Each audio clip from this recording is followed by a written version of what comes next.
Welcome to the Happier with Light podcast. My name is Lard and in this podcast, scientists will explain how light affects your happiness, the quality of your sleep, your energy, and your health. Today we are talking, of course, again about light, and we have a very, very special guest this morning. Our guest today is Jan Denneman. Jan is the godfather of the Good Light Group, as I may say so, or one of the godfathers. Jan, good morning. Welcome to our Good Light podcast. Good morning, Lard, and I'm happy to be here. Jan, could you maybe, to start this podcast, briefly introduce yourself? Who are you? Where is your connection with light, and what are your greatest passions in that matter? My history, my whole working life, I've worked in the lighting business, in innovation of light sources, in the marketing. And the last 10 to 15 years, I really specialized in the health aspects of light. And especially since the last 10 years, with the increasing knowledge about the influence of light on health, I think this deserves a lot of attention. So that's one of the reasons that in 2019, I believe, with a couple of scientists, we founded the Good Light Group to give more focus and attention about the health aspects of lighting, because we see that the world is far too dark lit, the indoor world situation, especially during daytime. And our mission of our group is to bring this knowledge about the health aspects of light to the wider public. Mm-hmm. Could you explain some more about that origin of that Good Light Group? You said with a couple of other people. Can you specify that? Who were those people? What were their connections? Sure. Because I think that quite a lot of people will be interested in that history, if you ask me. At that time, say 10 years ago, I visited many scientific conferences where there was a discussion about light and health. So there are quite a few scientists in the world, as I think somewhere between 1,000 and 5,000 people who really know what light does for human health. And in those conferences, you have all kind of important speeches where they tell each other how important lighting is. And I always ask the question, why don't you tell that to the outer world? Yeah, and that was not done. So scientists sometimes have the idea, if they publish something in a scientific paper, that's known. Mm-hmm. But of course, perhaps in the group of scientists that are specialists in that area, they know it. But it's hard to bring that to the outer world.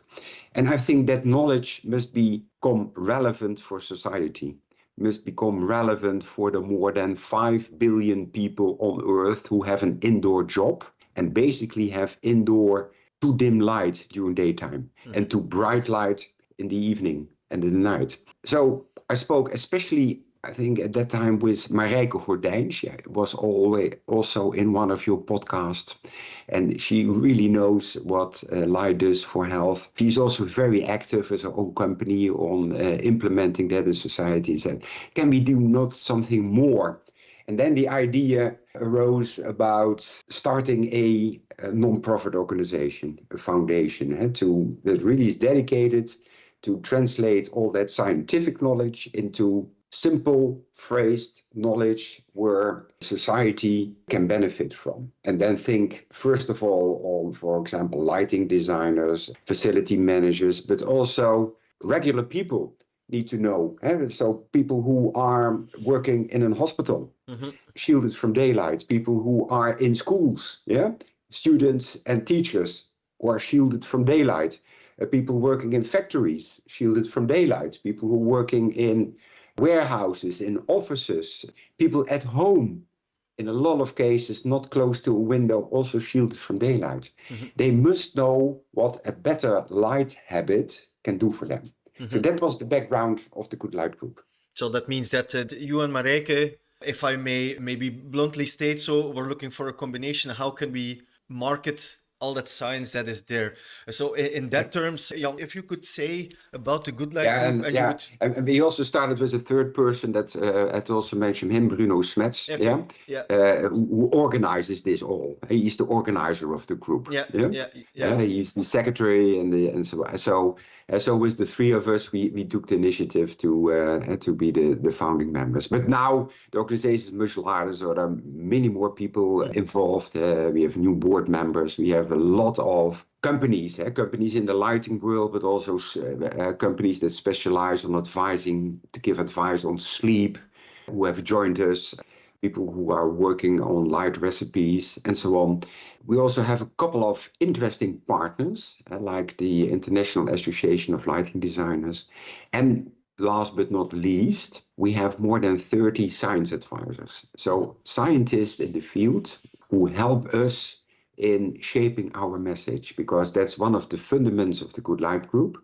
We only say things that are backed up by enough scientific evidence. Yep. So it's not a fairy tale what we tell about the importance of light. It's real stuff. Yeah, I completely understand, because what I experience, and that is also one of my questions, is that I think that we, in terms of people who are in that lighting business, are widely convinced about the impact of light. But you still have the impression that the rest of the world does not really care. Which buttons should we turn to fix this, according to you? Because there must be some buttons around, because you say what we do is science-based. I completely understand.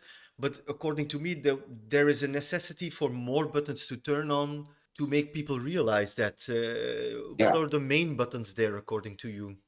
The main issue around light is that humans, we perceive light as being good when it is good for our visual task. If we can see things in our indoor environment, and when those indoor environments are cozily lit, we think the light is okay. And if you then start trying to convince people that light is not okay, they don't understand that. Mm-hmm. And the big issue is that our human eye can, for visual tasks, work from very low intensities. Already around 1 lux, you are able to see a little bit. You can find your way. And in indoor environment, people usually get 50 to 100 lux in their eyes around that course. And that's perfectly to do visual tasks, to do your work and to see things. But if you go outdoor, as soon as the sun is up, outdoors, it's 1,000, 2,000, 3,000 lux already, early morning on a very cloudy day. And when the sun peeps through the clouds, it's 20,000 lux outdoors. And you're still able to see. And on a summer day, it can be 100,000 to 150,000 lux. So our eye for visual perception is able to operate well in that whole range from around 1 lux to more than 100,000 lux. So if we are indoors, we think always immediately, the light is fine. I can see everything what I need to see. But there is something new that's discovered only in the start of this century, around 2002. The human eye has light-sensitive cells. That was known for years, rods and cones, and they work for the visual system. But they also have spheres.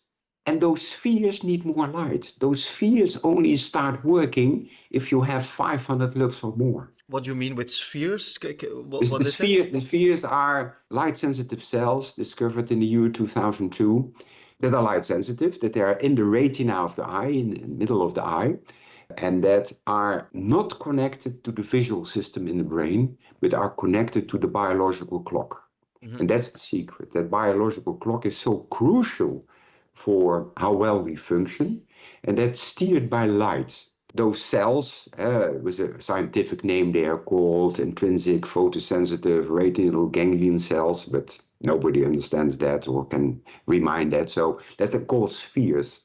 Like rods and cones are for the visual system, and spheres are for the biological clock system. So I already understand that one of your buttons is to simplify what is going on. Absolutely. Okay. That's true. Yeah, and that's and those spheres in the eye, already around 1990, people thought, so more than 30 years ago, that light is much more to humans than only enabling us to see. Mm-hmm. But that was really proven around 2002 with the discovery of the spheres in the human eye. And the spheres didn't have any connection with the visual system, but only with the biological clock. and with the mood system in our brain. But those spheres need more light. And outdoor, when the sun is up, they always get enough light to trigger the biological clock. But indoor, they never get any light that gives information to the biological clock. And then the biological clock is important because the biological clock steers our circadian rhythm. And the circadian rhythm, or the circadian process, is the most fundamental process of life. Already 300,000 years ago, when life started to develop on our planet, that life had to deal with the fact that part of the day it was light, another part of the day it was dark. Because also then the Earth turned within 24 hours around its axis.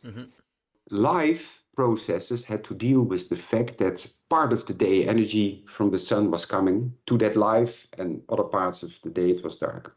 And that's the so-called circadian processes developed already at the start of life. And that's also still one of the most fundamental processes of life. That's that circadian process. Circadian means circa around 1 day, so 24 hours.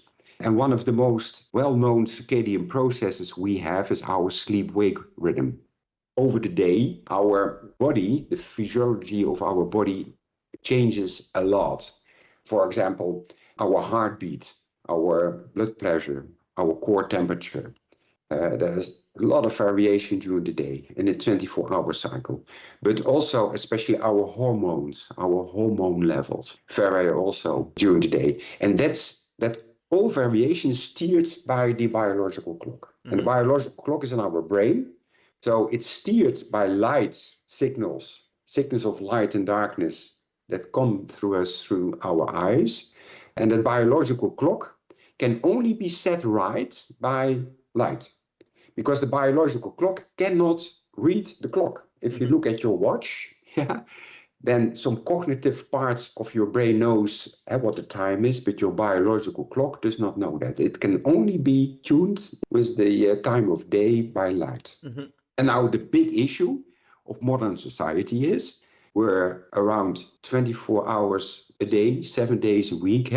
We get very disturbing light signals. We spend most of our times indoors, and indoors is the light level usually so low that for our biological clock, it's seen as biological darkness. So our body doesn't get the right time signals. And that's one of the main reasons, or a very important reason, why so many people today have sleep problems. More than 40% of the people complain about sleeping problems. And 20% really has troubles with it. So they have extra sick leave, or don't feel well, or are tired during the day, or can't sleep at night. And for a big part, it's caused by a disturbed biological clock. And since the biological clock can only be tuned by light, and there are a couple of solutions. You can go outdoors, but if you are indoors, you need to compensate for the lack of daylight. And with modern LED technology, that's easy. Scientists have discovered that you need 50 lux in your eyes. 500 lux in your eyes during the whole day. And people who have an indoor job usually get somewhere between 50 and 100, and that's too little. With electric light, you can indoor compensate for that lack of daylight. That's a little bit our mission. And of course, there are other ways. So if you want to go outdoor, that's the best thing you can do for your body, because humans are made for daylight. Yeah. So if I understand well, one of the buttons to turn on is a simplified button, simple set, light, and those spheres in our eyes function a bit as a pacemaker on a daily basis for our circadian rhythm. The only difference with the pacemaker is that if our pacemaker within the domain of light is not triggered in a nice way, we don't get killed, but we have a bad sleep, but people do not make the connection. Isn't there an issue, Jan, if we have all those evidence, everything is quite clear, and certainly for us people who work in that matter on a daily basis, should we not push more in the direction of not only that simplification, but only in the direction of legislation and policies, just like we did in the time where smoking suddenly was bad for you and a whole policy and legislation system followed? Yeah, definitely we need to do that. That would definitely help. If norms for indoor lighting, the current indoor lighting norms are based on visual aspects of light, and not on the health aspects of light. So norms would really help. Absolutely. Yeah. But it takes a while. Yeah. Yeah. Is And one so of the possible steps also perhaps a better integration and education of those matters? Because I, for example, have a lot of contact with people who are in that education sector. Should we not educate our teachers, our students more in that matter from a very early age on? absolutely, absolutely. It should be in the textbooks for biology class on the secondary schools, where people usually learn about rods and cones. They should also learn about spheres, and that spheres are connected to the biological clock and how important the biological clock is for our well-being. Yeah, definitely. Yeah. Yeah, Is is and yeah, is Jan de Slaapman one of your buttons that you use? absolutely. Yeah, absolutely. I have an Instagram account. It's called Jan de Sleepman or Jan de Slaapman, where I try to, on a more or less daily basis, try to educate people about lux. Lux is the light intensity that you get in your eyes. Yeah. Or it's the light intensity, and I always measure the lux levels at my eye level in this way. And that's important, an important parameter to check if your light diet is okay or not. And if I try to explain this to people, then I usually tell the story about vacation time, holiday time. Most people experience when they are on holidays that they, after a couple of days, feel more relaxed, that they start sleeping better. And of course, that has to do, if you ask them, how does that come? Yeah. It has to do with the fact that, on vacation, you usually go to somewhere, other impressions and so on, and you are not bugged anymore by your daily obligations and your calendar. So of course, that helps a lot. But there's also one big difference for most people between vacation time and regular working days or school days, is that during vacation they are much more outdoors than in normal life. What type of vacation you take? It can be a beach vacation or a winter vacation, or skiing, or if a cultural vacation. If you go to a city, you are much more outdoors than in regular life. And that also contributes because that daylight that you get, has such a positive reaction on how you feel, your well-being, your sleep quality, your mood. And then if you ask people after their vacation, how do you feel now? And then they say, oh, that whole vacation feeling has gone away within a week. Now, what's the big difference? Their body, their brain, comes from a situation where they get much more daylight during the day. They're back in the indoor situations where they have to work or study or whatever, where they are shielded from daylight. And that has that negative impact on their mood, on their sleep quality. So people experience that. Oh yeah, they recognize that. And they also recognize that if they are outdoors a couple of hours, that their mood gets more upbeat. So people know it intrinsically. People also have the tendency during daytime, if they can, if they go into a restaurant, which is pretty dark, during daytime for a lunch, they always try to sit near the window. People have that natural tendency. But unfortunately, in our working situation, where we spend most of our days, we are too far away from that daylight and from nature, but especially from daylight.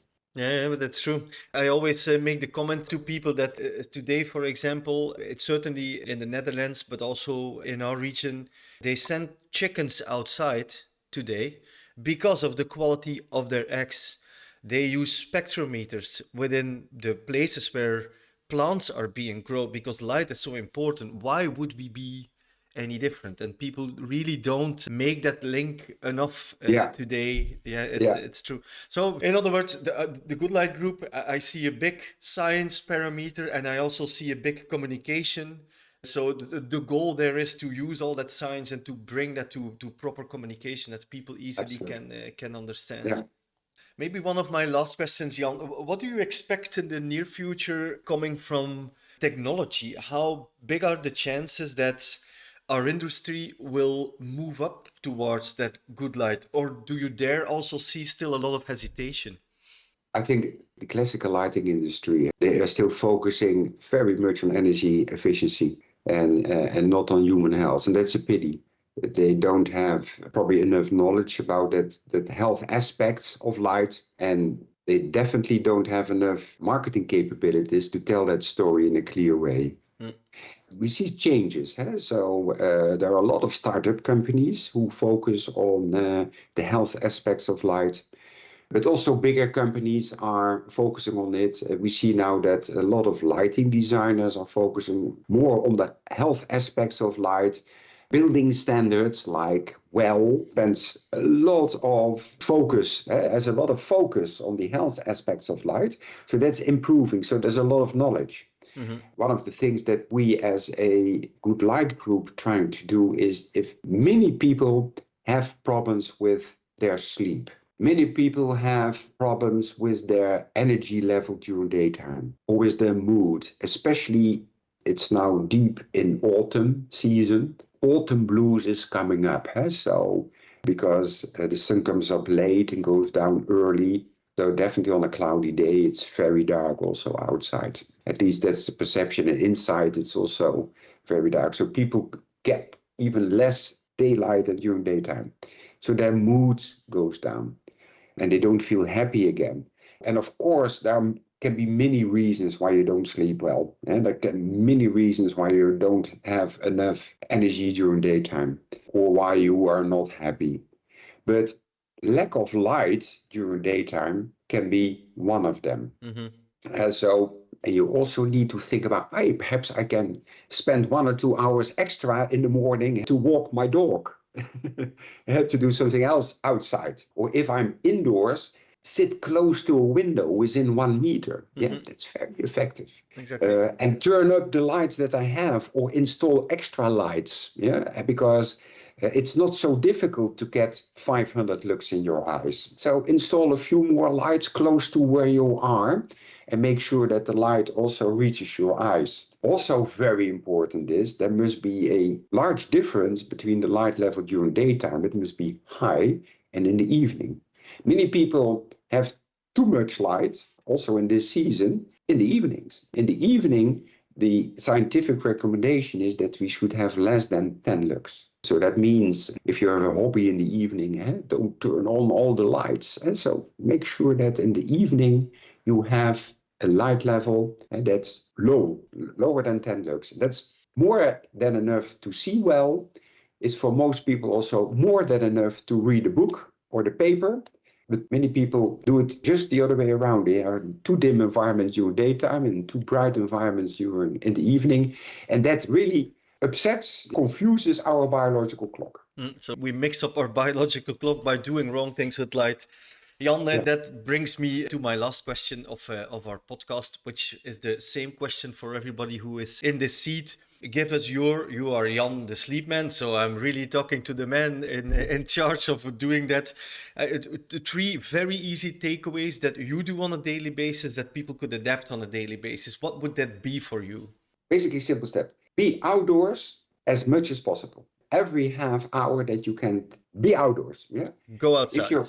If you're indoors, be close to a window and within a meter, and preferably with your face facing the window, because then that daylight still penetrates in a building 1 or 2 meters away from a window. But if you're within a meter, then you're fine. And in the evening, darkness. And if you can't be indoors during daytime within a meter, install electric light that compensates for the lack of daylight. Mm-hmm. So more and you can light. find all that information and those advices also on our website, www.goodlightgroup.org.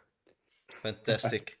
Jan, I want to thank you so much for sharing your expertise with us today. Jan, if you consider as a listener our Good Light podcast as a valuable thing, please subscribe to our channel or write us a note or write us a review. If you have any more questions, don't hesitate. Talk with us, take contact with us at goodlightpodcast@goodlightgroup.org.